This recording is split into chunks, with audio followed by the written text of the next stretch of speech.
ಹೇ ಪರಮಾತ್ಮ ಆಪದ್ಬಾಂಧವ, ನಿನ್ನ ಅನಂತ ಅನಂತ ಕೃಪೆ ನಮಗೆಲ್ಲರಿಗೂ ಈ ಆತ್ಮಜ್ಞಾನವನ್ನು ನೀನು ನೀಡ್ತಾ ಇದೆಯಾ. ನಿನ್ನ ಆಶೀರ್ವಾದ ಮತ್ತು ಪ್ರೀತಿ ಸದಾ ಇರಲಿ. ಎಲ್ಲ ಗುರು ಪರಂಪರಕ್ಕೆ ನಮ್ಮ ಸಾಷ್ಟಾಂಗ ನಮಸ್ಕಾರಗಳು.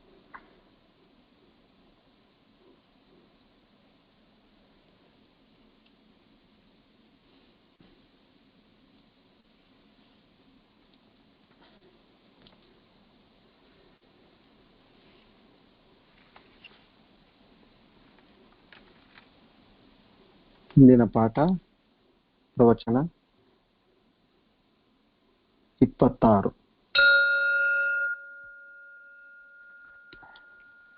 27ನೇ ತಾರೀಕು ಏಪ್ರಿಲ್ 2020.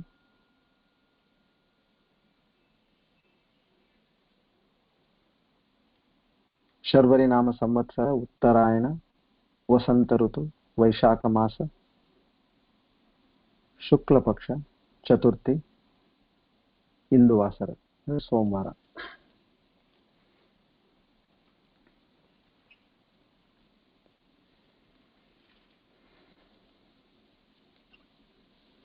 ನಿನ್ನೆ ನಾವೆಲ್ಲ ಒಂದು ಬಹಳ ಇಂಟ್ರೆಸ್ಟಿಂಗ್ ಜಂಕ್ಷನ್ ಅಲ್ಲಿ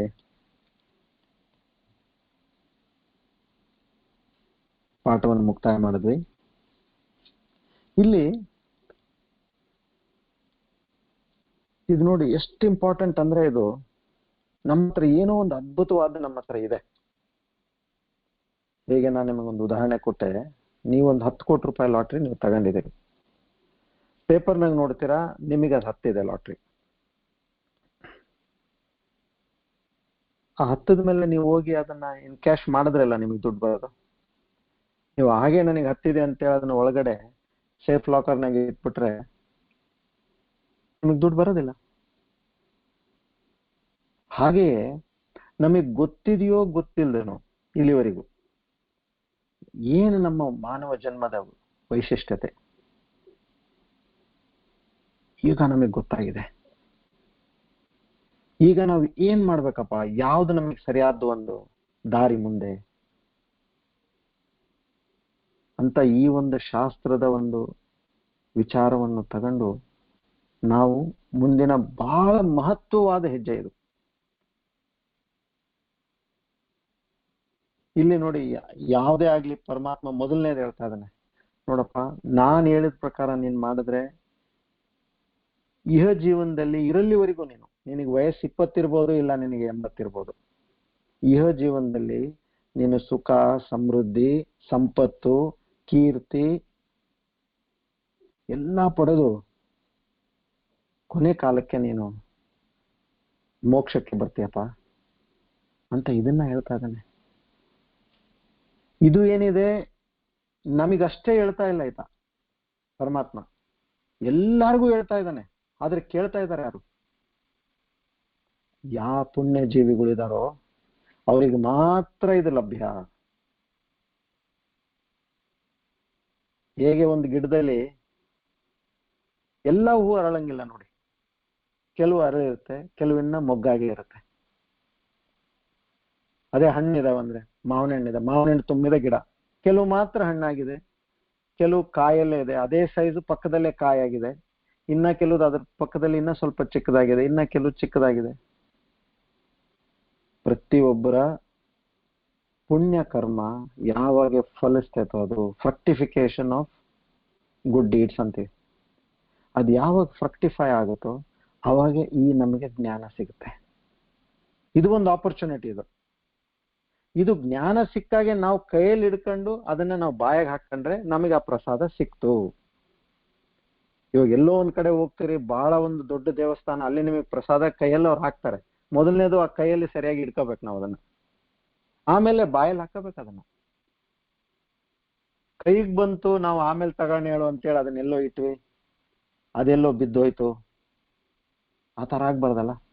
ಸೊ ಇಲ್ಲಿ ನಾವು ನಿನ್ನೆ ಪ್ರಕಾರ ನೋಡಿದ್ರೆ, ನಮಗೆ ಮಾನವ ಜನ್ಮ ಮೊದಲನೇದು, ಎರಡನೇದು ಈ ಮಾಡ್ತಕ್ಕಂಥ ಏನ್ ನಮಗೆ ಕ್ಷಮತಾ ಇದೆ ಅದೆಲ್ಲ ಸಂಪೂರ್ಣ ನಮ್ಮ ಹತ್ರ ಇದೆ. ಪುಂಸತ್ವಂ ಅದನ್ನ ನೋಡಿದ್ವಿ ನಾವು, ಅದು ನಮ್ಮ ಹತ್ರ ಇದೆ. ಅಂದ್ರೆ ಆ ಒಂದು ಸಾಮರ್ಥ್ಯ, ನಿಶ್ಚಲವಾದ ಒಂದು ಪ್ರವೃತ್ತಿ, ಇದೆಲ್ಲ ನಮ್ಮ ಹತ್ರ ಇದೆ. ಸೊ ಇದಾದ ನಂತರ ಮೂರನೇದು ನಮಗೇನಪ್ಪ,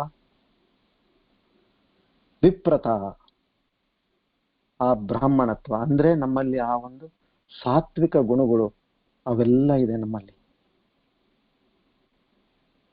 ಅದರಲ್ಲೂ ನಮಗೆ ಟಿಕ್ ಮಾರ್ಕ್ ಎಲ್ಲ ಪಾಸ್ ಆಗ್ಬಿಟ್ವಿ ನಾವು. ಇಲ್ಲಾಂದ್ರೆ ಯಾರು ಕೇಳ್ತಾರೆ ಇದನ್ನ? ಇಲ್ಲಿ ನನಗೆ ಎಷ್ಟೊಂದು ಜನ ಬ್ರಾಹ್ಮಣರ ಸ್ನೇಹಿತರಿದ್ದಾರೆ ಹೇಳ್ಬೇಕಂದ್ರೆ ನಿಮ್ಗೆ, ಬಹಳ ಕಮ್ಮಿ ಜನ ಈ ವಿಷಯ ಕೇಳ್ತಾರೆ. ಎಲ್ಲರೂ ಕೃಷ್ಣ ಪರಮಾತ್ಮ ಹೇಳಿದಾಗೆ, ನಾನು ಜಾತಿ ಪ್ರಕಾರ ನೀವು ಹುಟ್ಟಿದವನು ಬ್ರಾಹ್ಮಣ ಅನ್ಕೋಬೇಡಪ್ಪ, ಅವನು ಶೂದ್ರನಾಗೇನೆ ಹುಟ್ಟಿರ್ಲಿ ಆ ಒಂದು ಕುಟುಂಬದಲ್ಲಿ, ಆದ್ರೆ ಅವನು ಮಾಡ್ತಕ್ಕಂಥದ್ದು ಎಲ್ಲ ಬ್ರಾಹ್ಮಣತ್ವದ ಕೆಲಸ ಮಾಡ್ತಾ ಇದ್ರೆ ಅವನು ಬ್ರಾಹ್ಮಣನೇ. ಅವನ ಕೆಲಸ ನಿರ್ಧಾರ ಆಗತ್ತೆ, ಅವನ ಗುಣ ನಿರ್ಧಾರ ಆಗತ್ತೆ, ಯಾವ ರೀತಿ ಜೀವನ ಮಾಡ್ತಾ ಇದ್ದಾನೆ ಅದು ಅವನ ನಿರ್ಧಾರ ಆಗತ್ತೆ, ಅವನು ಯಾವ ಶ್ರೇಣಿಯಲ್ಲಿ ಇದ್ದಾನೆ ಅಂತೇಳಿ. ಜನ್ಮದಿಂದ ಅಲ್ಲ ಅಂತ ಇದು ಮುಂದೆ ನಮಗೆ ಬರ್ತಿದ್ದು ತಿಳ್ಕೊಳ್ಳೋವಾಗೆ. ನಾಲ್ಕನೇದು ವೈದಿಕ ಧರ್ಮ ಮಾರ್ಗಪರತ ಅಂತಂದ್ವಿ. ಅಂದ್ರೆ ನಮ್ಮ ವೇದದ ವಿಚಾರ ತಿಳ್ಕೊಳ್ಳೋದು, ಅದರಲ್ಲಿ ನಮಗೆ ಆಸಕ್ತಿ. ಇವ್ ನೋಡಿ ಎಷ್ಟೊಂದ್ ಕಡೆ ಏನ್ ಮಾಡ್ತಾರೆ, ಯಾರ ಮನೆಯಲ್ಲ ತೀರ್ಕೊಂಡಾಗ ಏನೈತೆ ಭಗವದ್ಗೀತಾ ಕೇಳಿಸ್ತಾರೆ, ವಿಷ್ಣು ಪುರಾಣ, ಭಗವದ್ಗೀತಾ. ಅಂದ್ರೆ ಅವಾಗಾದ್ರೂ ಕೇಳಲಿ ಅಂತ ಒಂದು. ಎರಡನೇದು ಏನಿರುತ್ತಂದ್ರೆ ಅವಾಗ ಸ್ಮಶಾನ ವೈರಾಗ್ಯ ಇರುತ್ತೆ ಅವಾಗ. ಆ ಒಂದು ಸ್ಥಿತಿಯಲ್ಲಿ ಕೇಳಿದ್ರೆ ಸ್ವಲ್ಪ ಬುದ್ಧಿ ನಾಟುತ್ತೆ ಅಂತೇಳಿ ಅದನ್ನೊಂಥರ ಕಂಪಲ್ಸರಿ ಮಾಡ್ಬಿಟ್ಟಿದ್ದಾರೆ ಅದನ್ನ. ಆಮೇಲೆ ಅಲ್ಲಿ ಇಲ್ಲಿ ಯಾವುದೋ ಒಂದು ಸಮಯಕ್ಕೆ ಎಲ್ಲೋ ದೇವಸ್ಥಾನದಲ್ಲೋ ಅಲ್ಲಿ ಇಲ್ಲಿ ಒಂದ್ 3 ದಿನಾನೋ ಒಂದು ವಾರನೋ ಹೇಳ್ತಾರೆ.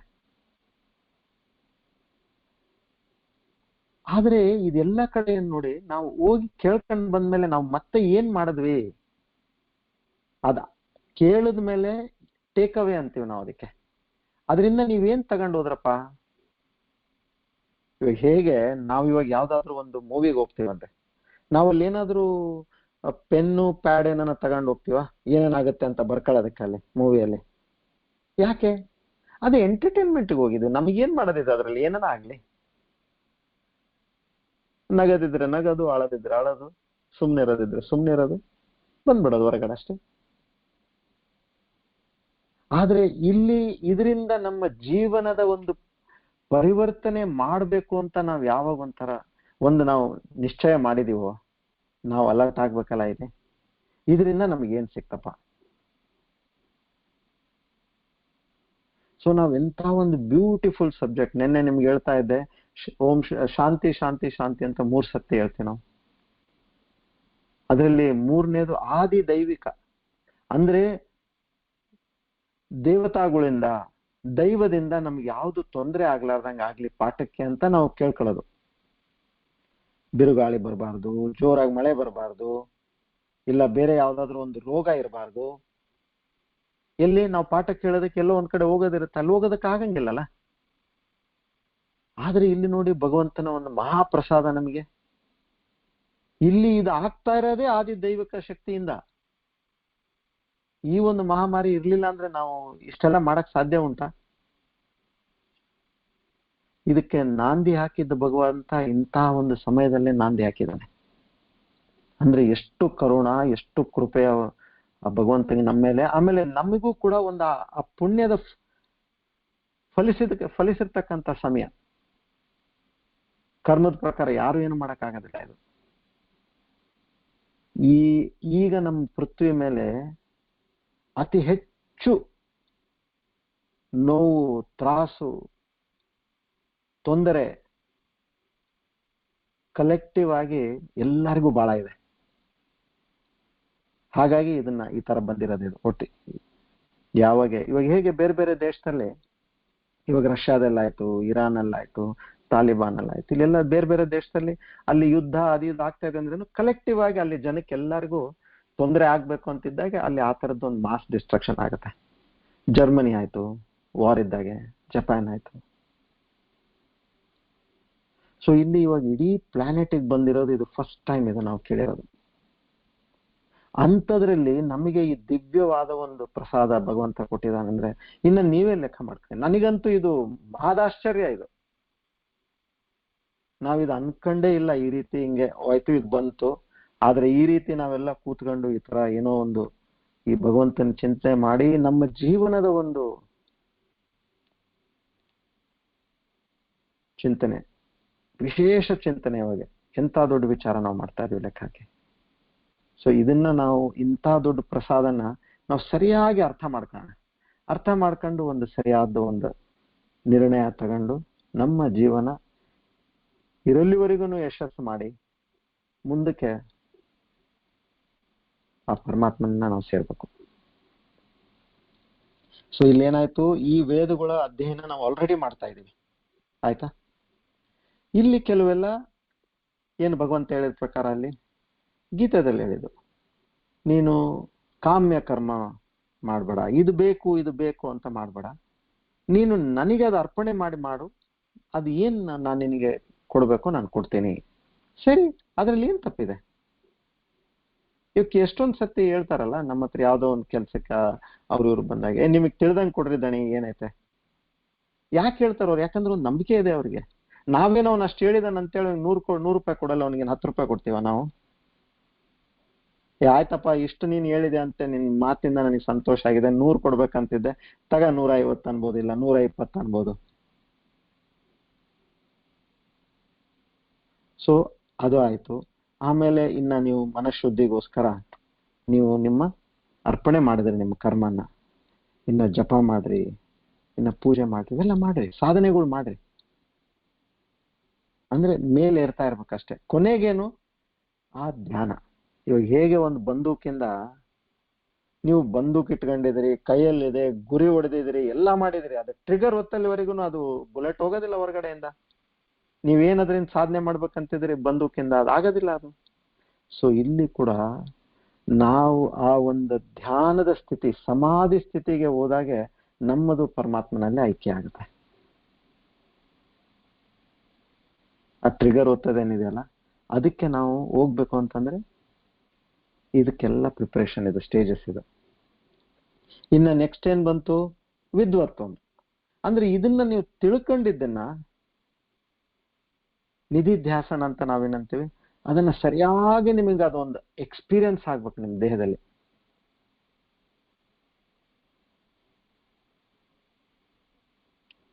ಇನ್ನ ಇದ್ರಲ್ಲಿ ಏನ್ ಬಂತು ಇವಾಗ? 6ನೇದು ಆತ್ಮ ಅನಾತ್ಮ. ಆಲ್ರೆಡಿ ನಾವು ಸ್ಟಾರ್ಟ್ ಮಾಡ್ಬಿಟ್ಟಿದೀವಿ ಅದನ್ನ. ನಮ್ಗೆ ಎಷ್ಟು ನಾಲೆಜ್ ಇದೆಯೋ ಅದರಲ್ಲೇನೆ ಪಂಚಕೋಶ ವಿವೇಕದಿಂದ ನೀವು ಆತ್ಮ ಅನಾತ್ಮದ ವಿಚಾರ ನಾವು ಶುರು ಮಾಡ್ಬಿಟ್ಟಿದೀವಿ. ಇನ್ನ 7ನೇದು ಏನ್ ಬಂತು? ಅನುಭವಿಸೋದೇ ಬಂತು ಇವಾಗ. ಆ ಒಂದು ಭಗವಂತನ ನಿಜ ಸ್ವರೂಪವನ್ನ ಅನುಭವಿಸೋದು. ಇವಾಗ ಆಲ್ರೆಡಿ ಕ್ವಶನ್ಸ್ ಕೇಳ್ತಾ ಇದ್ರಲ್ಲ, ನಾವು 5ನೇ ಸ್ಟೇಜ್ ವರೆಗೂ ನಮಗೆ ಅರ್ಥ ಆಗಿದೆ. ಇಲ್ಲಿ 5ನೇದು ಪಂಚಕೋಶ, ನಾನು ಬ್ಲಿಸ್ ಶೀತ್ ಅಂತೇನಿದೆಯಲ್ಲ, ಆನಂದಮಯ ಕೋಶ ಅಲ್ಲ ನಾನು, ಅಲ್ಲಿವರೆಗೆ ಅರ್ಥ ಆಗಿದೆ. ಮುಂದಿಂದ ಹೇಗೆ ಅಂತ ಹೇಳ್ತಾ ಇದಾರಲ್ಲ, ಅದಕ್ಕೆ ನಾನೊಂದು ಮೆಡಿಟೇಷನ್ ನಾನು ಮಾಡಿಸ್ತೀನಿ, ಅದಕ್ಕೆ ಸೆಪ್ರೇಟ್ಲಿ. ಅದ್ರದ್ದು ಸರಿಯಾದ ಅನುಭವ ಆಗೋದಕ್ಕೆ ನಾನು ಅದನ್ನ ಮಾಡಿಸ್ತೇನೆ. ಸೊ ಅದಾಯ್ತು ಅಂದ್ರೆ ಏನಾಯ್ತು ನೋಡಿ, ಇವಾಗ ನಾವು ಅಲ್ಲೇ ಇದೀವಿ. ಇನ್ನು ನೆಕ್ಸ್ಟ್ ಸ್ಟೆಪ್ ಏನ? ಆ ಪರಮಾತ್ಮನಲ್ಲಿ ನಾವು ಸದಾ ಸಂಸ್ಥಿತಿ, ಅಂದ್ರೆ ಆತನಲ್ಲಿ ಒಂದು ವಿಚಾರ ಇಟ್ಕೊಂಡು ನಾವು ಮಾಡ್ತಕ್ಕಂಥದ್ದು. ಇದು ಇಲ್ಲಿವರೆಗೂ 7ನೇದು ಒಂದ್ಸರ್ತಿ ಅನುಭವ ಆದ್ಮೇಲೆ ಇನ್ನ 8ನೇದಂತೂ ಮುಂದೆ ಅದು ಒಂದೇ ಮೆಟ್ಲು ಉಳಿತಲ್ಲ ನಮಗೆ. ಸೊ ಈಗ ನಮಗೇನು ವಿಚಾರ ಮಾಡ್ಬೇಕಂದ್ರೆ ನಾವು, ಹೌದು ಇದೆಷ್ಟೆಲ್ಲ ನಮಗೆ ಗೊತ್ತಾಯ್ತು. ಮೊದಲನೇದು, ನಮಗೆ ಅರ್ಹತೆ ಇದೆಯಾ? ಇದೆ. ಯಾಕೆ? ನೀವು 1 ನಿಮಿಷ ಮುಂಚೆ ಹೋಗ್ರಿ, ಇಲ್ಲ 1 ಗಂಟೆ ಮುಂಚೆ ಹೋಗ್ರಿ, ನಿಮಗೆ ಟ್ರೈನಲ್ಲಿ ಇಬ್ರು ಕೂತವ್ರು ಒಂದೇ ಸಮಯಕ್ಕೆ ಮುಟ್ತಾರೆ. Train miss ಆಗ್ಲಿಲ್ಲಲ್ಲ? ಹಾಗೆ ಯಾರು ಈ ಒಂದು ಸಂಕಲ್ಪ, ಇವಾಗ ದೃಢ ಸಂಕಲ್ಪ ಮಾಡ್ತಾರೆ, ಭಗವಂತನಲ್ಲಿ ಒಂದು ಶರಣಾಗತಿಯಾಗಿ ನಾನು ನಿನ್ನ ಒಂದು ಪ್ರೇರಣೆಯಿಂದ ಏನಾಗ್ಬೇಕು ನೀನೇ ಮಾಡು ಭಗವಂತ ಅಂತ ಎಷ್ಟು ನಾವೊಂದು ಶರಣಾಗತಿಯಿಂದ ನಾವು ಮೊರೆ ಹೋಗ್ತೀವೋ, ಇನ್ನು ಆ ಪರಮಾತ್ಮ ಜವಾಬ್ದಾರಿ ತಗೊಂಡು ಅದೇನ್ ಮಾಡ್ಬೇಕೋ ಅದನ್ನ ಪರಮಾತ್ಮ ಮಾಡ್ತಾನೆ. ಸೊ ಇದರಲ್ಲಿ ಎಲ್ಲರಿಗೂ ಎಲಿಜಿಬಿಲಿಟಿ ಇದೆ. ಇಷ್ಟೇ. ನಾವು ಎರಡು ದಾರಿ ನಮಗೆ ಇದರಲ್ಲಿ. ಒಂದು, ನಾವು ಸ್ವರ್ಗ ನರಕಕ್ಕೆ ಹೋಗಿ ಮತ್ತೆ ಜನ್ಮಗಳು ತಗೊಳ್ಳೋದು ನಮಗೆ ಇಷ್ಟನಾ? ಸ್ವರ್ಗಕ್ಕೆ ಹೋಗ್ಬೋದಲ್ಲ ನಾವು, ಪುಣ್ಯ ಬಹಳ ಆಗಿದ್ರೆ ಈ ಜೀವನದಲ್ಲಿ ಸ್ವರ್ಗಕ್ಕೆ ಹೋಗಿ ಮತ್ತೆ ವಾಪಸ್ ಬರ್ತೀವಿ. ಎಲ್ಲಿವರೆಗೂ ನಮ್ದು ಪುಣ್ಯ ಕ್ಷೀಣ ಆಗಲ್ಲಿವರೆಗೂ ಸ್ವರ್ಗದಲ್ಲಿದ್ದು, ಆಮೇಲೆ ಮತ್ತೆ ನಿಮಗೆ ನಾನದು ಪಂಚಾಗ್ನಿ ವಿದ್ಯುತ್ ಪ್ರಕಾರ ಸೂರ್ಯ, ಚಂದ್ರ, ಮತ್ತೆ ಮಳೆ, ಭೂಮಿ, ಧಾನ್ಯದಲ್ಲಿ ಬಂದು, ಧಾನ್ಯದಿಂದ ವೀರ್ಯದಲ್ಲಿ ಬಂದು ಮತ್ತೆ ಗರ್ಭದಲ್ಲಿ ಬರೋದು. ಈ ರೀತಿಯಿಂದ ಜೀವ ಮತ್ತೆ ವಾಪಸ್ ಬರುತ್ತೆ. ಅದು ಮಾನವ ಜೀವನೇ ಅಂತಲ್ಲ, ಯಾವ ಜೀವ ಆದ್ರೂ ಆಗ್ಬೋದು. ಅದು ಒಂದು ಪಕ್ಷಿ ಆಗ್ಬೋದು, ಇಲ್ಲ ಅಂದ್ರೆ ಒಂದು ಕ್ರಿಮಿಕೀಟದ್ದು ಗರ್ಭದಲ್ಲಾದ್ರೂ ಹೋಗ್ಬೋದು, ಯಾವ್ದಾದ್ರೂ ಹೋಗ್ಬೋದು. ಒಂದು ಕಡೆ ನಮಗಿದಿದೆ, ಎರಡನೇ ಕಡೆ ಮೋಕ್ಷ ಇದೆ. ಇವೆರಡರಲ್ಲಿ ನಾವು ಡಿಸೈಡ್ ಮಾಡ್ಬೇಕಾಗಿದೆ. ಇವಾಗ ಓಕೆ, ಒಂದ್ಸರ್ತಿ ತಿಳ್ಕೋಣ, ಮೋಕ್ಷ ಅಂದ್ರೆ ಏನಿದು? ಬಹಳ ಸರ್ತಿ ಕೇಳಿದ್ವಿ ಇದು ಮೋಕ್ಷ ಅಂತೇಳಿ. ಇದು ಏನಪ್ಪ ಮೋಕ್ಷ ಅಂದ್ರೆ? ಸ್ವಲ್ಪ ನಮಗೆ ಸರಿಗ ಅರ್ಥ ಆಗ್ಬೇಕಲ್ಲ. ಯಾಕೆ ಅಂತಂದ್ರೆ ಯಾವ್ದೊಂದು ವಿಷಯಕ್ಕೆ ನಮ್ಮಲ್ಲಿ ಜಾಸ್ತಿ ಆಸಕ್ತಿ ಬರ್ಬೇಕಂದ್ರೆ ಅದ್ರ ಮಹತ್ವ ನಮಗೆ ಗೊತ್ತದಷ್ಟು ಆಸಕ್ತಿ ಜಾಸ್ತಿ ಅಲ್ವಾ? ಇವಾಗ ಕೆಲವರು ನಮ್ ಜೊತೆಗೆ ತಿರುಪತಿಗೆ ಬರ್ತಾರೆ. ಅವ್ರು ಯಾವತ್ತೂ ಬಂದಿರಂಗಿಲ್ಲ ಅವ್ರು ತಿರುಪತಿಗೆ. ಇನ್ನ ನಮ್ ಜೊತೆಗೆ ಬರ್ತಾರೆ, ಅವ್ರಿಗೆ ಸಲ ದರ್ಶನ ಆಗೋಗ್ಬಿಡುತ್ತೆ, ಎಲ್ಲ ಬರ್ತಾರೆ. ಅವ್ರಿಗೆ ಏನ್ ಮಹತ್ವ ಗೊತ್ತಿಲ್ಲ ಇದು ಈ ದರ್ಶನದ್ದು. ಯಾರು ಬಂದು ಅಲ್ಲಿ ತಿಪ್ಪಲ ಇದು ಪಟ್ಟು ತೊಂದರೆ ಪಟ್ಟು ಎಲ್ಲ ಮಾಡಿ ದರ್ಶನ ತಗೊಂಡಿರ್ತಾರೋ ಅಂಥವ್ರಿಗೆ ಇದ್ರದ್ದು ವ್ಯಾಲ್ಯೂ ಗೊತ್ತಾಗತ್ತೆ. ಅಬ್ಬೋ ಇಷ್ಟು ಚೆನ್ನಾಗಿ ಆಯ್ತಲ್ಲ ನಮಗೆ ದರ್ಶನ, ಇದು ಏನ್ ಪುಣ್ಯಪ್ಪ ನಮ್ದಿದು ಅಲ್ವಾ? ಸೊ ಇದ್ರ ಒಂದು ನಾವು ಏನಪ್ಪ ಇದ್ರ ಅರ್ಥ ಮೋಕ್ಷದ್ದು? ಮೋಹ ಕ್ಷಯ, ಇದಕ್ಕೆ ಮೋಕ್ಷ ಅಂತೀವಿ. ಮೋಹ ಕ್ಷಯ. ಮೋಹ ಅಂದ್ರೆ ಡೆಲ್ಯೂಷನ್, ಅಂದ್ರೆ ತಪ್ಪರ್ಥ ಮಾಡ್ಕೊಂಡಿದೀವಿ ನಾವು.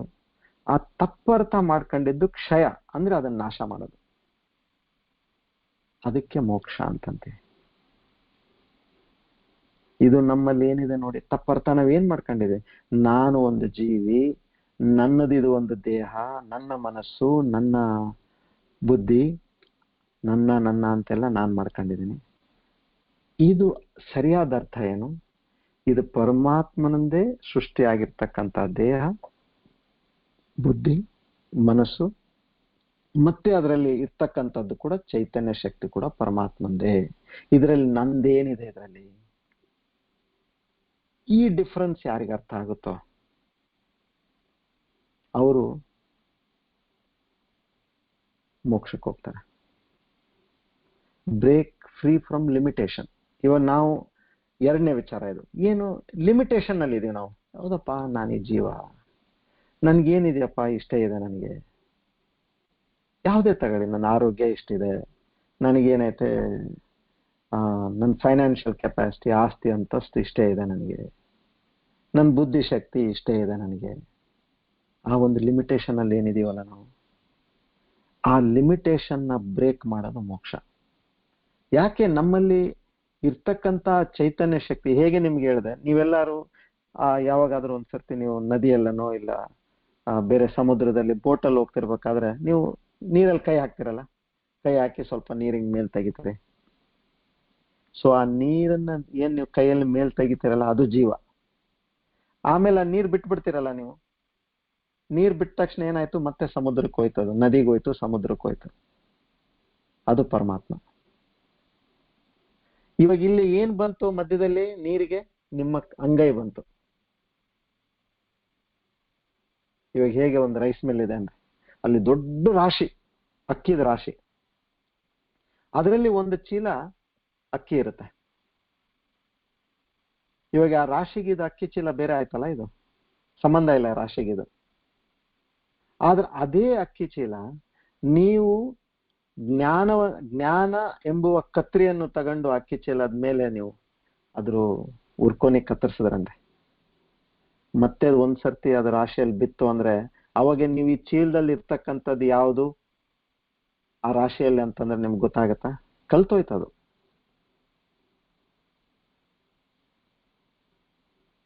ಸೊ ನಾವು ಆ ಲಿಮಿಟೇಷನ್ ನಾವು ಮಾಡ್ಕೊಂಡಿದೀವಿ ಇವಾಗ. ಇದು ನಾನು ನನ್ನದು ಇಷ್ಟಿಷ್ಟಿಷ್ಟಿಷ್ಟಿಷ್ಟು ಇದೆ ಅಂತೇಳಿ. ಸೊ ಇಲ್ಲಿ ಈ ಮೋಕ್ಷದಿಂದ ನಮಗೆ ಯಾವ ಒಂದು ಸ್ಥಿತಿಗತಿ ನಮಗೆ ಸಿಗುತ್ತೆ ಅನ್ನೋದಕ್ಕೆ ಜಸ್ಟ್ ನಾನು ಕೆಲವು ಎಕ್ಸಾಂಪಲ್ಸ್ ಹೇಳ್ತೇನೆ ನಿಮಗೆ, ಅದರಿಂದ ಅರ್ಥ ಮಾಡ್ಕೊಳ್ಳಿ. ಇವೆಲ್ಲ ಬೇಸಿಕಲಿ ಅರ್ಥ ಮಾಡ್ಕೊಳ್ಳಿಕ್ಕೆ ಎಕ್ಸಾಂಪಲ್ಸು. ಇದಕ್ಕಿಂತ ಅತಿ ಹೆಚ್ಚಿನ ಪ್ರಮಾಣದಲ್ಲಿ ನಮಗೆ ಅದು ಅನುಭವ ಆಗ್ಬೇಕು. ಆದ್ರೆ ಬಹಳ ಜಾಸ್ತಿ ಹೇಳ್ಬಿಟ್ರು ನಮಗೆ ಇವಾಗ ನಾನು ಎಷ್ಟು ಹೇಳಿದೆ, ನಾನು 1,00,000 ಕೋಟಿ ಕೋಟಿ ಕೋಟಿ ಕೋಟಿ ಅಂತ ಅಷ್ಟು ಹೇಳಿದ್ರೆ ನಮ್ಗೆ ಅರ್ಥ ಆಗತ್ತಾ? ಅದು ಅರ್ಥ ಆಗಂಗಿಲ್ಲ. ಸೊ ನಾನು ಏನಂತೀನಿ, ಒಂದು 10,000 ಕೋಟಿ ಅಂತೀನಿ ಅನ್ಕೊಂಡ್ರೆ ಅದನ್ನೊಂದು ಸ್ವಲ್ಪ ಅರ್ಥ ಆಗತ್ತೆ ನಮಗೆ. ಅದ್ರ ಮಿಕ್ಕಿದ್ದಾದ್ರೆ ನಂಬರ್ಸ್ ನಮಗೆ ಗೊತ್ತಾಗೋದಿಲ್ಲ. ಸೊ ಈಗ ನೀವೊಂದು ಕಂಪನಿಯಲ್ಲಿ ಎಂಪ್ಲಾಯ್ ಆಗಿದ್ದೀರಿ, ಅಲ್ಲೇನಿದೆ, ನಿಮಗೆ ಇಷ್ಟು ಅಂತ ಸ್ಯಾಲ್ರಿ ಇದೆ, ಇಷ್ಟು ಅಂತ ಬೆನಿಫಿಟ್ಸ್ ಪರ್ಕ್ಸ್ ಇದೆ, ಮತ್ತೆ ಬೋನಸ್ ಇದೆ, ಕೆಲಸದ ಪ್ರಕಾರ ಒಂದು ಎಕ್ಸ್ಟ್ರಾ ಕಮಿಷನ್ ಆಯ್ತು, ರಿವಾರ್ಡ್ಸ್ ಇದೆ, ಕೆಲಸ ಇಷ್ಟು ದಿನ ಮಾಡಬೇಕು, ಇಷ್ಟೇ ಲೀವ್ ಇರುತ್ತೆ, ಇವ್ರಿಗೆ ರಿಪೋರ್ಟ್ ಮಾಡಬೇಕು, ಈ ರೆಸ್ಪಾನ್ಸಿಬಿಲಿಟಿ ಇರುತ್ತೆ, ಈ ರಿವ್ಯೂ ಮೀಟಿಂಗ್ಸ್ ಇರುತ್ತೆ, ಅದು ಇದು ಅಂತೇಳಿ ಸಾಕಷ್ಟು ನಿರ್ಬಂಧನೆ. ಅದೇ ನೀವು ಒಂದಿನ ನೀವು ಆ ಕಂಪನಿ ಮಾಲೀಕೆ ಆಗ್ಬಿಡ್ತೀರಿ. ಎಷ್ಟಿದೆ ಈ ಕಂಪನಿಯಲ್ಲಿ? 10,000 ಕೋಟಿ ಕ್ಯಾಪಿಟಲ್ ಇರ್ತಕ್ಕಂಥ ಕಂಪನಿ ಇದು, ನೋ ಲಯಬಿಲಿಟಿ. ನೀವು ಆ ಕಂಪನಿ ಮಾಲೀಕರಾಗ್ಬಿಡ್ತೀರ. ಅವಾಗ ನಿಮ್ಗೆ ಏನ್ ಮಾಡೋದಿರುತ್ತೆ? ನಿಮ್ಮ ಹತ್ರ ಬೇಕಾದಂಗೆ ಟೀಮ್ ಇದೆ, ಎಫಿಷಿಯಂಟ್ ಟೀಮ್, ನಿಮ್ಕಿನ ಜಾಸ್ತಿ ಎಕ್ಸ್ಪೀರಿಯನ್ಸ್ ಇರೋರು, ಅವರು ಆ ಕಂಪನಿಯನ್ನ ನಡೆಸ್ತಾ ಇದ್ದಾರೆ. ನೀವು ಮ್ಯಾನೇಜ್ಮೆಂಟ್ ಅಲ್ಲಿದ್ದು ನೀವು ಮಾಲೀಕರಾಗ್ತೀರಿ. ನೀವೇನ್ ಜಸ್ಟ್ ವಾಚ್, ಅನ್ಟಚ್ಡ್, ಏನು ನಾವು ಮಾಡಂಗಿಲ್ಲಪ್ಪ, ನಾವು ಬರೀ ವಾಚ್ ಮಾಡ್ತಿರ್ತೀವಿ. ಅವ್ರೇನ್ ಮಾಡ್ತಾರೆ, ಇವ್ರೇನ್ ಮಾಡ್ತಾರೆ, ರಿವ್ಯೂ ರಿಪೋರ್ಟ್ಸ್. ಇವಾಗ ನಾವು ಆ ಪರಮಾತ್ಮನಲ್ಲಿ ಸೇರ್ತಾ ಇದೀವಿ ಅಂದ್ರೆ ಏನಾಗುತ್ತಂದ್ರೆ, ಆ ಪರಮಾತ್ಮನು ಮಾಡೋದಷ್ಟೇ, ಅನ್ಟಚ್ಡ್ ಆಗಿ ಏನು ಮಾಡೋದಿಲ್ಲ. ಯಾಕೆ? 33,000 ಕೋಟಿ ದೇವತೆಗಳು ಅವನ ಕೆಳಗಡೆ ಕೆಲಸ ಮಾಡ್ತಾ ಇದ್ದಾರೆ. ಅದರಲ್ಲಿ ಟಾಪ್ ರ್ಯಾಂಕ್ ಅಲ್ಲಿ ಬರೋರು ತ್ರಿಮೂರ್ತಿಗಳು, ಬ್ರಹ್ಮ ವಿಷ್ಣು ಮಹೇಶ್ವರ.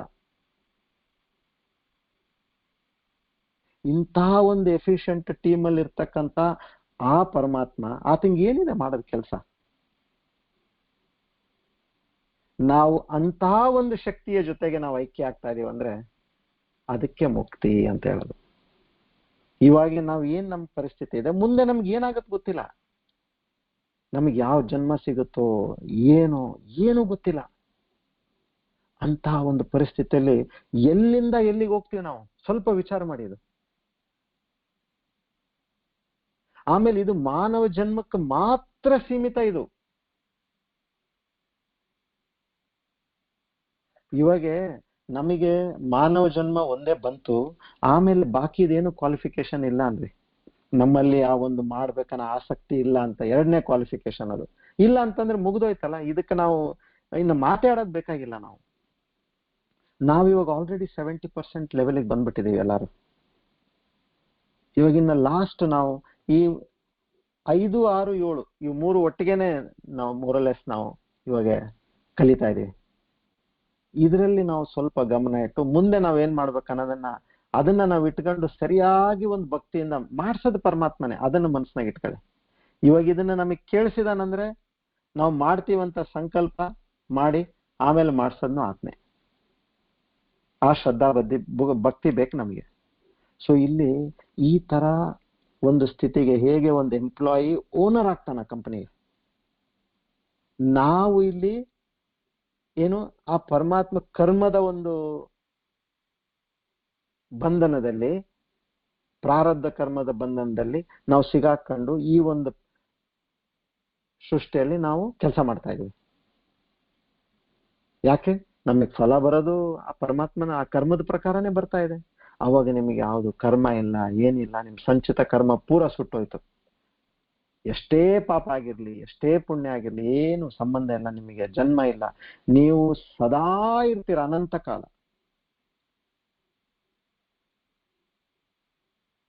ಇದು ಇದು ರೇರ್ ಆಪರ್ಚುನಿಟಿ. ಇನ್ನೊಂದು, ಇವಾಗ ನಾವು ಇದು ಇವ್ರಿಗೆ ಎಂಪ್ಲಾಯಿಗೆ ಆಯ್ತಂದ್ರೆ, ಇವಾಗ ನಾವು ಒಂದ್ ವೇಳೆ ಗೃಹಿಣಿಯರಿಗೆ ಏನಪ್ಪಾ ಏನ ವ್ಯತ್ಯಾಸ ಆಗ್ಬೋದು ನಿಮಗೆ? ಜಸ್ಟ್ ಒಂದು ರಿಲೇಟಿವ್ ಎಕ್ಸಾಂಪಲ್ ಅಂತೀವಿ ಅಷ್ಟೇ. ಅಲ್ಲಿ ನಿಮಗೆ ಕಂಪ್ಲೀಟ್ ಫ್ರೀಡಮ್, ನಿಮಗೆ ಯಾವುದು ಟೈಮ್ ಟೇಬಲ್ ಇಲ್ಲ. ನೀವು ಮಹಾರಾಣಿಯನ್ನು, ಚಕ್ರವರ್ತಿ ರಾಣಿ ನೀವು. ನಿಮಗೆ ಪ್ರತಿಯೊಂದಕ್ಕೂ ಕೆಲಸ ಮಾಡೋರಿದ್ದಾರೆ. ನಿಮಗೆ ನಿಮ್ಮ ಕೂದಲು ಬಾಚ್ಕೋಬೇಕಂದ್ರೆ ಕೆಲಸ ಮಾಡೋರು, ನಿಮಗೆ ಟಿಫನಿಗೆ ಬಡ್ಸೋರಲ್ರಿ, ಕರ್ಕೊಂಡು 50 ಜನ ಏನ್ 100 ಜನ ಏನ್ 200 ಜನ ಏನ್ ಎಷ್ಟು ಜನ ಬೇಕು, ಎಷ್ಟು ನಿಮಗೆ ಅದು ಬಿಟ್ಟಿದ್ದದು. ನೀವೆಲ್ಲಿಗಾದ್ರೂ ಹೋಗ್ಬೋದು, ಏನಾದ್ರೂ ಮಾಡ್ಬೋದು, ಯಾರು ನಿಮಗೆ ಕೇಳೋರಿಲ್ಲ. ಯಾಕೆ? ನೀವು ಅಧಿಪತಿ ಆಗ್ಬಿಟ್ರಲ್ಲ ಇವಾಗ.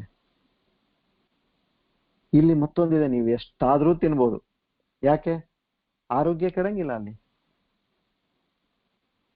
ವಯಸ್ಸಾಗಂಗಿಲ್ಲ. ಆ ನೋವು ಬಂತು, ಈ ನೋವು ಬಂತು, ವಯಸ್ಸೇ ಆಗಂಗಿಲ್ಲ. ಸಾವಿನ ಭಯ ಇಲ್ಲ, ದುಡ್ಡಿಗೆ ಕೊರತೆ ಇಲ್ಲ, ಯಾವಾಗ್ಲೂ ಆನಂದದಲ್ಲಿ. ಯಾಕೆ? ನೀವು ಇಡೀ ಒಂದು ಸೃಷ್ಟಿಯ ನೀವು ಪರಮದಾತ, ಆ ಪರಮಾತ್ಮನಲ್ಲಿ ನೀವು ಐಕ್ಯ ಆಗ್ಬಿಟ್ಟಿದ್ರ, ಅಂದ್ರೆ ನೀವು ಅದನ್ನ ಆದ್ರಿ ಅಂತ. ಸೊ ಇದು ಇಲ್ಲಿ ಸಿಗ್ತಕ್ಕಂತ ಒಂದು ದೊಡ್ಡ ಒಂದು ನಮ್ಗೆ ಬೆನಿಫಿಟ್ ಇದೆ. ಇವಾಗ ಹೇಗೆ ನೋಡಿ, ಮಕ್ಕಳು ಇಂಜಿನಿಯರಿಂಗ್ IIT-ಗೆ ಪ್ರಿಪೇರ್ ಆಗೋದಕ್ಕೆ 2 ವರ್ಷ ಸತತ ಕಷ್ಟಪಡ್ತಾರೆ. ಮುಂದೆ ಅವನ್ 50 ವರ್ಷನೋ 60 ವರ್ಷ ಬದುಕಿರಲ್ವರೆಗೂ ರಾಜ ಬದುಕ್ತಂಗೆ ಬದುಕ್ತಾನೆ ಇಲ್ಲ. ಯಾಕೆ? ಅವನ ಆ 2 ವರ್ಷ ಕಷ್ಟಪಟ್ಟಿದ್ದಕ್ಕೆ ಅವನಿಗೆ ಅದ್ರ ಫಲ ಸಿಕ್ತು. ಸೊ ಇಲ್ಲಿ ನಾವು ಇದ್ದಷ್ಟು ಸಮಯಕ್ಕೆ ನಾವು ಕಷ್ಟಪಡೋದಂತ ಏನಿದೆ, ಆ ತರನೂ ಕಷ್ಟಪಡೋದು ಬೇಕಾಗಿಲ್ಲ. ಆ ಒಂದು ಭಾವನೆ ಅಷ್ಟೇ ಬೇಕು. ಭಗವಂತ ಅದನ್ನ ನಾವು ಸತ್ಯವನ್ನ ತಿಳ್ಕೊಂಡ್ವಿ, ಆ ಸತ್ಯದಲ್ಲಿ ನಾವು ಇದ್ದು ಭಗವಂತ ನೀನೇ ಮಾಡಿಸ್ತಾ ಇದೀಯಪ್ಪ, ನೀನೇ ಮಾಡಿಸ್ತಾ ಇದೀಯ, ಇಷ್ಟೇ ನಾವು ಮಾಡ್ಬೇಕಾದ್ದು. ನಾನ್ ಮಾಡ್ತಾ ಇದ್ದೀನಿ ಅಂತ ಅನ್ನೋದನ್ನ ಬಿಟ್ಟು, ಇಲ್ಲಿ ಪರಮಾತ್ಮ ನೀನ್ ಮಾಡಿಸ್ತಾ ಇದೀಯಪ್ಪ ಅಂತ ಅಂದ್ಬಿಟ್ರೆ ನಾವು ಇಷ್ಟು ಮಾಡೋದಕ್ಕೆ ನಮ್ಗೆ ಏನಾದ್ರು ಕಷ್ಟನಾ? ಈ ಒಂದು ಸೂತ್ರಗಳಾಯ್ತು, ಈ ಒಂದು ವಿಚಾರಗಳಾಯ್ತು, ಇದು ನಿಮಗೆ ಗೊತ್ತಾಗದೆ ಒಂದು ಪುಣ್ಯ ಇದ್ರೆ ಮಾತ್ರ ಅದು ಪುಣ್ಯ ಇದೆ ಅಂತ ನಿಮಗೆ ಗೊತ್ತಾಗಿದೆ. ಇನ್ನ ಜಾಸ್ತಿ ಪುಣ್ಯ ಇತ್ತಂದ್ರೆ ಮುಂದಕ್ಕೆ ಹೋಗೋದು, ಇಲ್ಲ ಅಂದ್ರೆ ಕೇಳಿ ಮತ್ತೆ ಇಲ್ಲಿಗೆ ಬಿಟ್ಬಿಡೋದು. ನಮ್ಗೆ ಇವತ್ತಿನ ದಿನ ಏನೇನು ಒಂದು ಸರ್ತಿ ಇದನ್ನ ವಿಚಾರ ಬಂದು ನೀವು ಅದರಲ್ಲಿ ಪರಮಾತ್ಮನಲ್ಲಿ ತಲ್ಲೀನರಾಗ್ತಾ ಹೋಗ್ತೀರಿ. ಅವಾಗ ನಿಮ್ಗೆ ಏನಾಯ್ತು ಅಂದ್ರೆ, ಇವಾಗ ಫಾರ್ ಎಕ್ಸಾಂಪಲ್ ನೀವು ಒಂದು ಲಿಸ್ಟ್ ಮಾಡ್ರಿ, ನಿಮ್ಗೆ ಏನೇನು ಪ್ರಾಬ್ಲಮ್ ಇದಾವೆ. ಹೆಲ್ತ್ ಇಂದಿದೆ, ಫೈನಾನ್ಸ್ ಇಂದಿದೆ, ರಿಲೇಶನ್ಶಿಪ್ ಪ್ರಾಬ್ಲಮ್ ನನಗೆ ಇದಾವೆ, ಇನ್ನು 4ನೇ ಕ್ಯಾಟಗರಿ ಅದರ್ಸ್. ಇವೆಲ್ಲವೂ ಒಂದ್ ವೇಳೆ ನಿಮಗೆ ಪರಮಾತ್ಮ ಇವಾಗ ಬಂದು ಇದು ನಿನಗೆ ಹೇಗ್ ಬೇಕೋ ನೀನ್ ಅದನ್ನ ಮಾಡ್ಕೊಳಪ್ಪ, ಎಲ್ಲವೂ ನಿನ್ ಪ್ರಕಾರನೇ ಆಗ್ಲಿ ಅಂತಂದ್ರೆ ನಿಮ್ಗೆ ಎಷ್ಟು ಆನಂದ ಆಗುತ್ತೆ. ಉದಾಹರಣೆ ಕೊಡ್ತಾ ಇರೋದು, ಈ ಆನಂದ ಒಂದು ಹನಿ ಇದ್ರೆ ನಿಮಗೆ ಆ ಇಡೀ ಸಾಗರದ ಒಂದು ಆನಂದ ಅಷ್ಟು ನಿಮಗೆ ಸಿಗುತ್ತೆ ಮೋಕ್ಷಕ್ಕೆ ಹೋದ್ರೆ.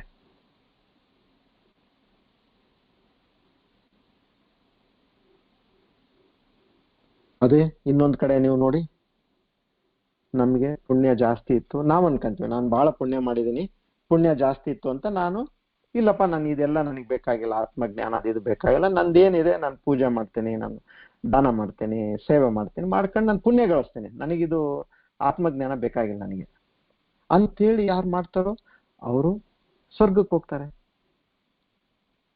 ಅದು ಅವ್ರು ತಿಳ್ಕೊಂಡ ಹಾಗೆ ಪುಣ್ಯ ಇತ್ತು ಅಂದ್ರೆ.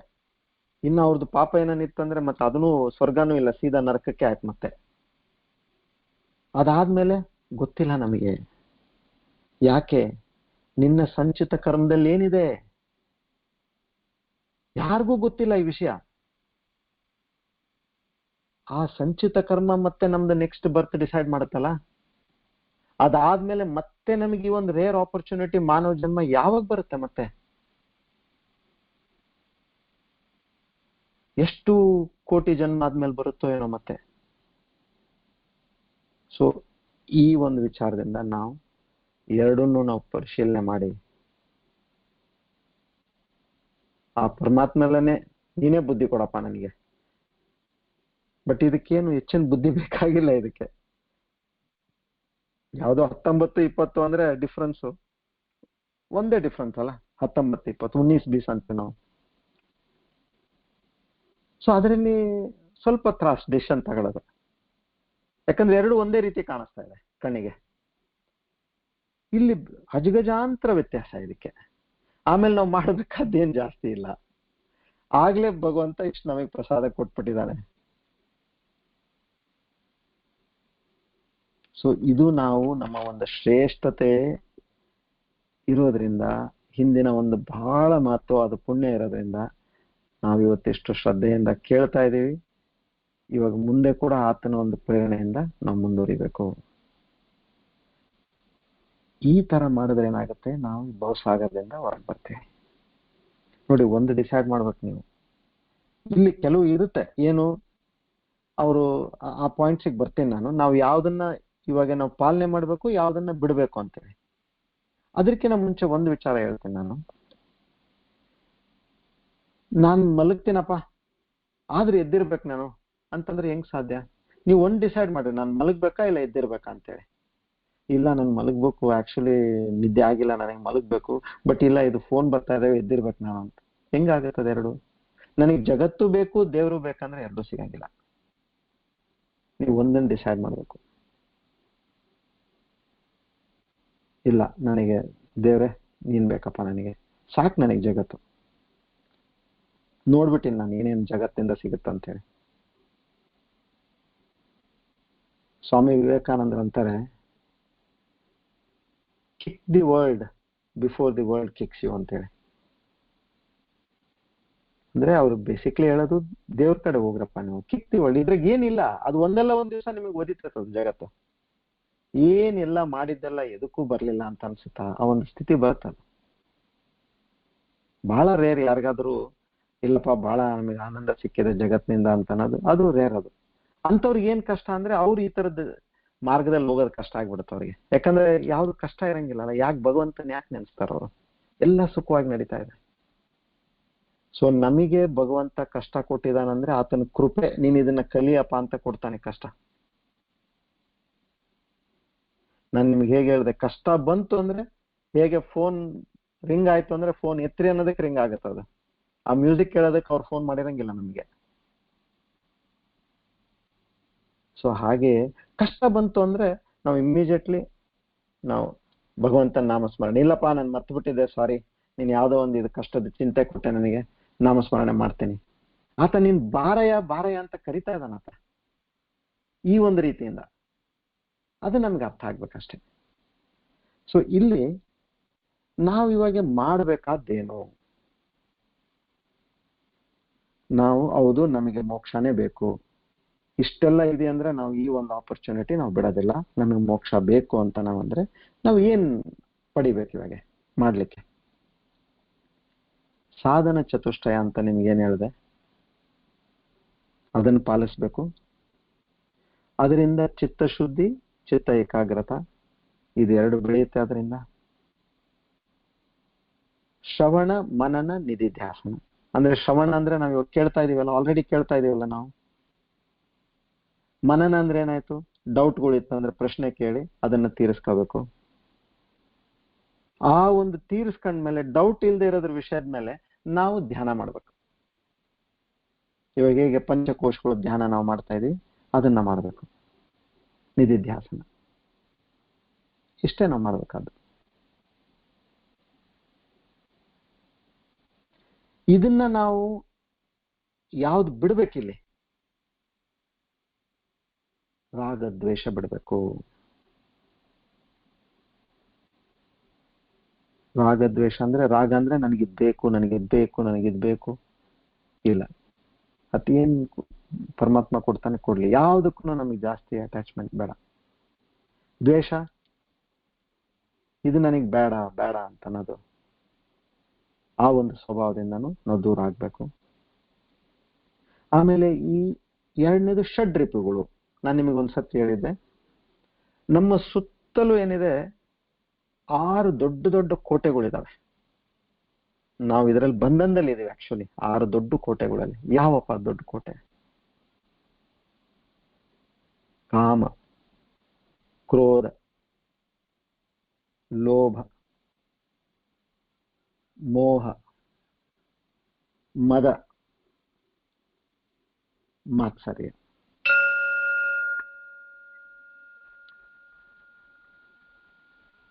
ಈ 6 ಕೋಟೆಗಳು ನಮ್ಮನ್ನ ಬಂಧನದಲ್ಲಿಟ್ಟಿದ್ದಾವೆ.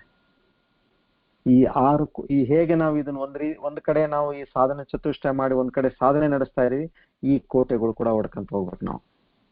ಇಲ್ಲಾಂದ್ರೆ ಇಲ್ಲೇನೋ ನಾವು ಸಾಧನೆ ಮಾಡಿದೀವಿ, ಆದ್ರೆ ಇದ್ರಲ್ಲಿ ಸಿಗಾಕೊಂಡ್ಬಿಟ್ಟಿದೀವಲ್ಲ, ಸಾಧನೆಗೆ ಅದು ಒಗ್ಗೋದಿಲ್ಲ. ಅದು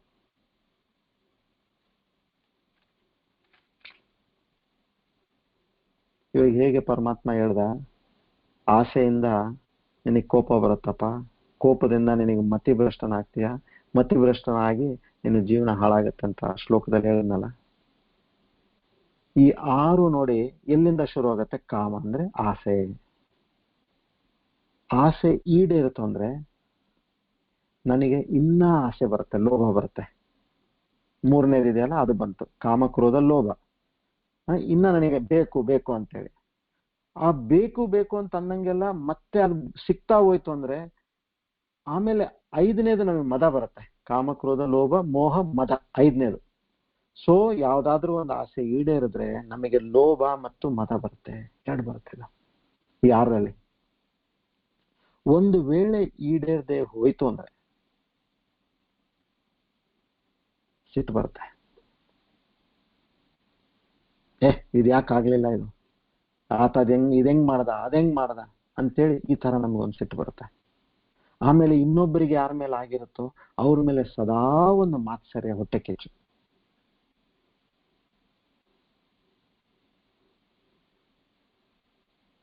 ಸೊ ಇವೆಲ್ಲದ್ರಿಂದ ಆ ಮೋಹ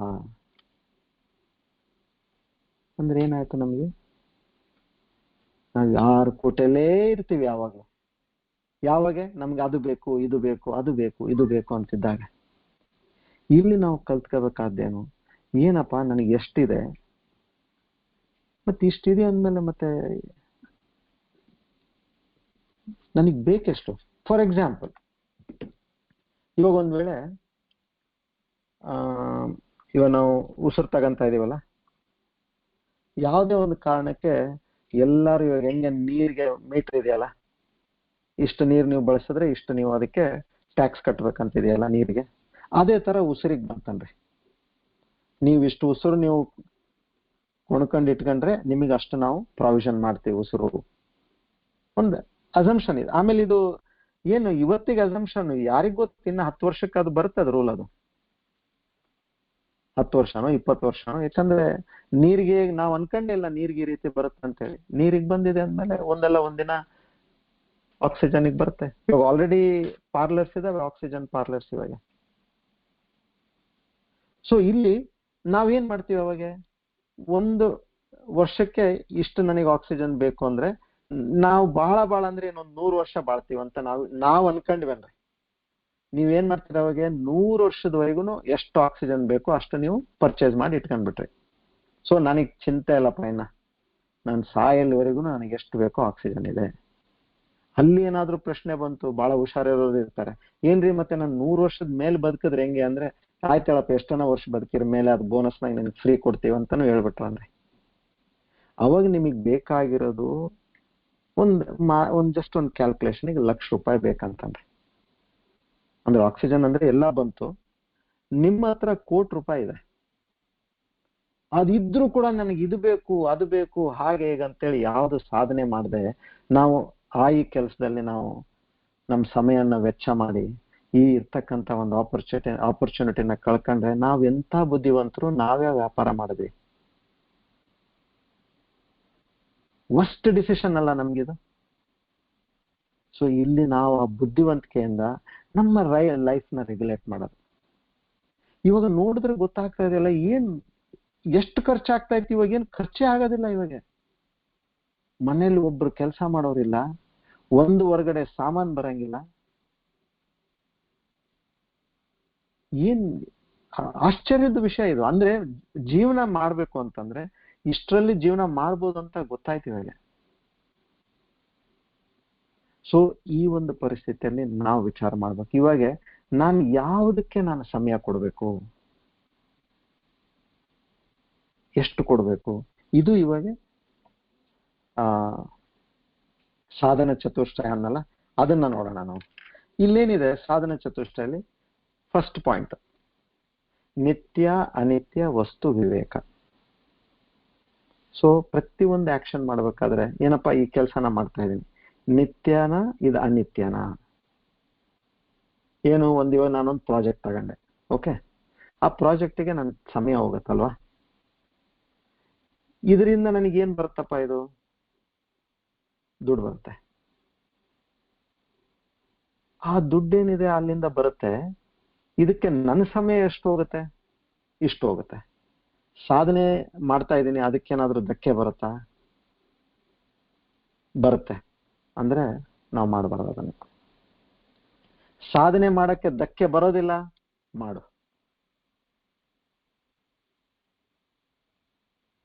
ಇನ್ನರ್ ಮೀನಿಂಗ್ ಏನು, ಇಲ್ಲಿ ನಾವು ವಿಚಾರ ಮಾಡ್ಬೇಕಾದ್ದು, ಇದು ನನಗೆ ಆ ಪರಮಾತ್ಮನ ಕಡೆ ತಗೊಂಡು ಹೋಗುತ್ತೋ ಇಲ್ಲೋ ಈ ಆಕ್ಷನ್. ಎಸ್ಪೆಷಲಿ ಅಡ್ವಾನ್ಸ್ ಸ್ಟೇಜ್ ಅಲ್ಲಿ ಇರೋರು. ಇನ್ನ ಇವಾಗ ಚಿಕ್ಕಂದ್ರವರು, ಅವರು ಡೆಫಿನೆಟ್ಲಿ ಅವರು ದುಡ್ಡು ಗಳಿಸ್ಬೇಕು, ಪ್ರತಿಷ್ಠೆ ಗಳಿಸ್ಬೇಕು, ಹೆಸರು ಗಳಿಸ್ಬೇಕು, ಎಲ್ಲ ಗಳಿಸ್ಬೇಕು. ಯಾರು ಇವಾಗ 50, 55, 60 ಹಿಂಗೆ ಕ್ರಾಸ್ ಆಗಿರ್ತಾರೆ, ಇಲ್ಲೆಲ್ಲ ನಾವೆಲ್ಲ ವಿಚಾರ ಮಾಡ್ಬೇಕಾದ್ರೆ. ಸೊ ನಿತ್ಯ ಅನಿತ್ಯ ವಸ್ತು ವಿವೇಕ. ಪ್ರತಿಯೊಂದು ಆಕ್ಷನ್ ಮಾಡಕ್ಕಿಂತ ಮುಂಚೆ, ಅಲ್ಲಿ ಕಮಿಟ್ ಆಗಕ್ಕಿಂತ ಮುಂಚೆ, ಇದು ನನಗೆ ಪರಮಾತ್ಮನ ಕಡೆಗೆ ಕರ್ಕೊಂಡು ಹೋಗುತ್ತೋ, ಏನ್ ನನಗೆ ಹಿಂದಕ್ಕೆ ತಳ್ಳುತ್ತೋ. ಎರಡನೇದು ವಿರಾಗ ಅಂತಾರೆ. ವಿರಾಗ ಅಂದ್ರೆ ವೈರಾಗ್ಯ. ವೈರಾಗ್ಯ ಕೂಡ ಸರಿಯಾಗಿ ಅರ್ಥ ಮಾಡ್ಕೊಂಡಿಲ್ಲ ಯಾರು. ಎಲ್ಲ ಬಿಟ್ಬಿಟ್ಟು ಹೋಗ್ಬಿಡ್ತಾರಪ್ಪ ಇವ್ರು, ಕಾಶಿಗೆ ಹೋಗ್ತಾರೆ, ಇಲ್ಲ ಹಿಮಾಲಯಕ್ಕೆ ಹೋಗ್ತಾರೆ, ಅದಲ್ಲ. ಅಲ್ಲಿ ಮುಖ್ಯವಾಗಿ ಏನಂದ್ರೆ, ನಿನ್ನ ಹತ್ರ ಸಾಕಷ್ಟು ವಸ್ತು ಇದೆ, ವಿಷಯಗಳಿದಾವೆ, ಎಲ್ಲಿ ನಿನಗೆ ಅದು ಬೇಕಾಗಿಲ್ಲ, ಕನಿಷ್ಠ ಅದನ್ನ ಮೊದಲು ಕೊಡೋದು ಮಾಡ್ರಪ್ಪ ನೀವು. ನಿಮ್ ಮನೆಯಲ್ಲೇ ಆಯ್ತು, ವಾರ್ಡ್ರೋಬಲ್ ಆಯ್ತು, ಬೇಕಾದಷ್ಟು ಇದಾವೆ, ಅದನ್ನ ಬಳಸಂಗೇ ಇಲ್ಲ ನಾವು. ಅದನ್ನ ಮೊದಲು ತೆಗೆದು ಕೊಡೋಂತ ಒಂದು ಬುದ್ಧಿ ಇಟ್ಕೊಳ್ರಿ. ಫಸ್ಟ್ ಸ್ಟೆಪ್ ಅದು. ಯಾಕೆ ನಮ್ಗೆ ಅಟ್ಯಾಚ್ಮೆಂಟ್ ಐತೆ, ಇಲ್ಲ ನಾವು ಮುಂಚೆಯಿಂದ ಇದನ್ನ ಇಷ್ಟು ವರ್ಷ ನಾನು ಉಪಯೋಗಿಸಿದ್ದೀನಿ, ಇರ್ಲಿ ಏನಾಯ್ತು, ನಾವು ಉಪಯೋಗಿಸಂಗಿಲ್ಲ, ಇನ್ನೊಬ್ಬರಿಗೂ ಕೊಡಂಗಿಲ್ಲ. ಸೊ ಅಲ್ಲೇನಿದೆ ಅಲ್ಲಿಂದ ಸ್ಟಾರ್ಟ್ ಮಾಡ್ಬೇಕು ನಾವು, ಇದನ್ನ ಕೊಡೋದು. ಆಮೇಲೆ ನಮ್ಮ ಹತ್ರ ಇರೋದನ್ನ ಸ್ವಲ್ಪ ಇನ್ನೊಬ್ರ ಹತ್ರ ಹಂಚ್ಕೊಳ್ಳೋದು. ಆಮೇಲೆ ಈ ಒಂದು ಆ ಭಗವಂತ ಹೇಳದ ಪ್ರಕಾರ, ನಾನು ಫಲದ ಆಸೆಯನ್ನೇ ಇಟ್ಕೊಂಡು ಮುಖ್ಯವಾಗಿ ನಾನು ಕೆಲಸ ಮಾಡೋದಿಲ್ಲ, ನೀನ್ ಹೇಳ್ದಾಗ. ಸೊ ಇಲ್ಲಿಂದ ಏನಾಗುತ್ತೆ, ಮೈಂಡ್ ರಿಫೈನ್ಮೆಂಟ್ ಆಗುತ್ತೆ. ಸೊ ಈ ತರ ಈ ಗುಣಗಳು. ನೆಕ್ಸ್ಟ್ ಒಂದು ಷಡ್ರಿಪುಗಳು ಅಂತ ಏನಿದೆ, 6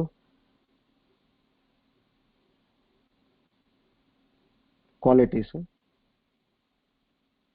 ಇಲ್ಲಿ ಈ 6 ಕ್ವಾಲಿಟಿ ನಾಳೆ ತಗೋಣ ಇಲ್ಲಿಂದ. ಮತ್ತೆ ಅದನ್ನ ಒಂದು ಸ್ವಲ್ಪ ಎಕ್ಸ್ಪ್ಲನೇಷನ್ ಬೇಕು.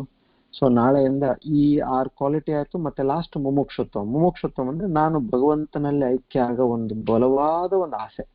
ಅದು ಎಷ್ಟರ ಮಟ್ಟಿಗಿದೆ, ಆ ಆಸೆಯಲ್ಲಿ 4 ಪ್ರಕಾರ ಇದೆ, ತೀವ್ರ, ಮಧ್ಯಮ, ಮಂದ, ಅತಿ ಮಂದ ಅಂತೇಳಿ.